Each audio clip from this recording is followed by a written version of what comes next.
इस शिव महापुराण के जितने श्रोता हैं जो अपने अपने घरों में बैठकर कथा सुन रहे हैं, इस चरित्र को थोड़ा सा ध्यान से सुनें। जैसे एक नवयुवक चीता, चीते का बच्चा जब बड़ा हुआ, नवयुवक चीता, जवान चीता, आज पहली बार शिकार करने के लिए जा रहा है।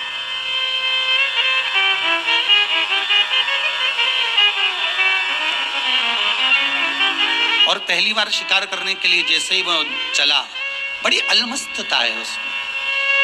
और वह अलमस्त होकर जैसे ही चला, वह अलमस्त होकर जैसे ही निकला, सामने से एक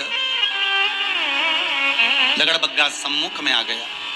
एक सियार सामने से आया, उसने पूछा, कहाँ जा रहे हो? बड़े अलमस्त होकर जा रहे हो, बड़े अलमस्त धुन में जा रहे हो, कहाँ जा रहे हो? उसने कहा, आज पहली बार मैं शिकार पे निकला हूं, मेरे माता पिता ने अभी तक मुझे निकाला नहीं था, आज पहली बार जा रहा हूं। ओहो, इतने से तो रखियो, कोई तुमसे शिकार होगा?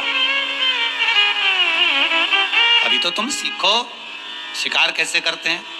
अपने माता पिता को देखो कि आगे कैसे बढ़ते हैं, कैसे किसी को पकड़ा जाता है, कैसे किसी को खींचा जाता है, कैसे किसी को नोचा जाता है, और तुम चले शिकार करने के लिए।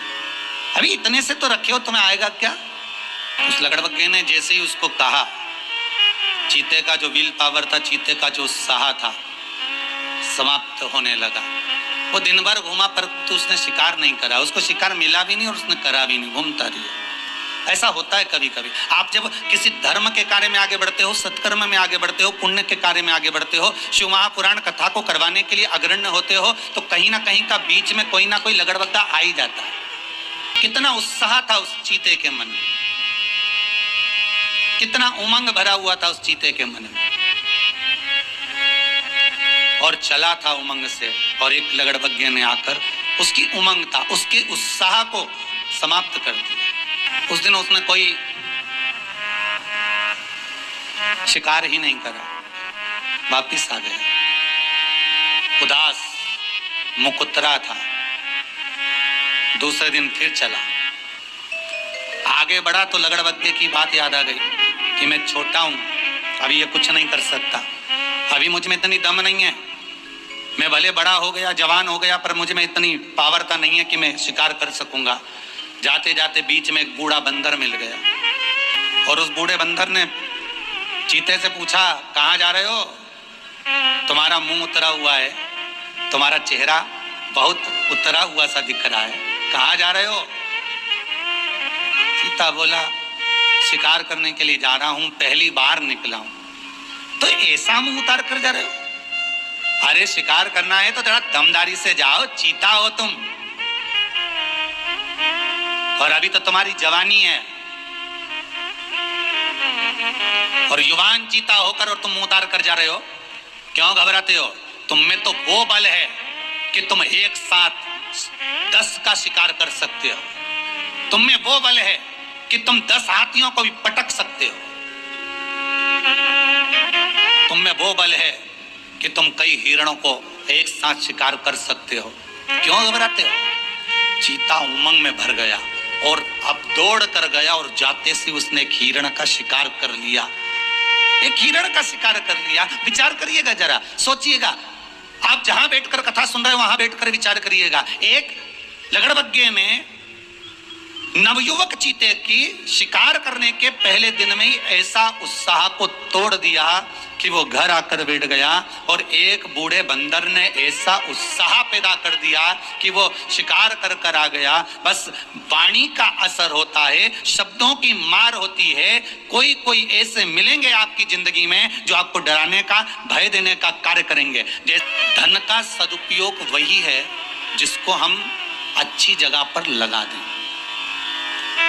अगर धन का सदुपयोग हम नहीं कर पाए तो वो धन या तो बीमारी लेकर आएगा, या वो धन घर में से चला जाए। कुएं के अंदर से पानी को उलीसते जाओगे, निकालते जाओगे, तो झीरों में से, नई नई झीर में से पानी उस कुएं में आता रहेगा। और अगर तुमने पानी को नहीं निकाला तो वो कुएं का पानी अंदर ही सड़ता रहेगा, धीरे धीरे वो पानी वहीं पर बेकार होकर सूख जाएगा। सड़ जाएगा, उसका कोई मोल नहीं रहेगा।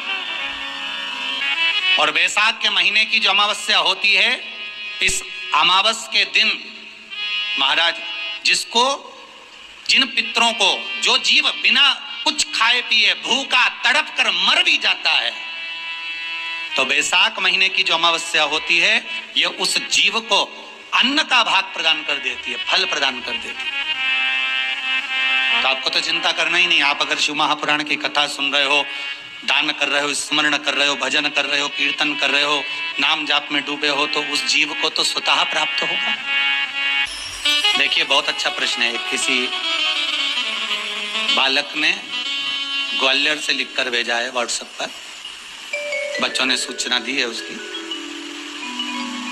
ब्रजेश जी के मोबाइल पर आया, तो उसने कहा है, गुरुजी से कहना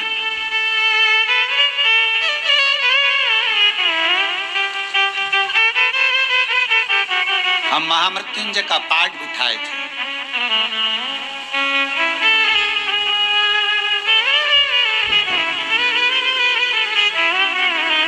फिर भी हम पिता को बचा नहीं पाए।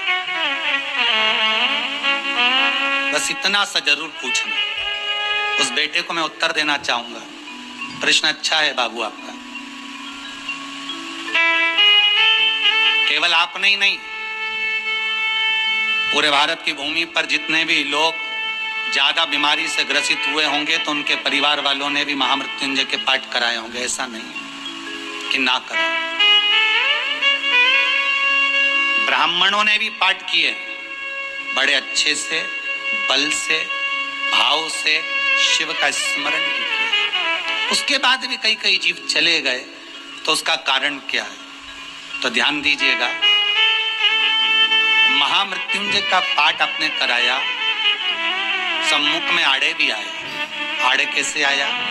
जैसे कोई दवाई नहीं मिल रही थी, कोई दवाई नहीं लग रही थी, तो महामृत्युंजय का अनुष्ठान कराने पर वो दवाई लगी और औषधि मिली।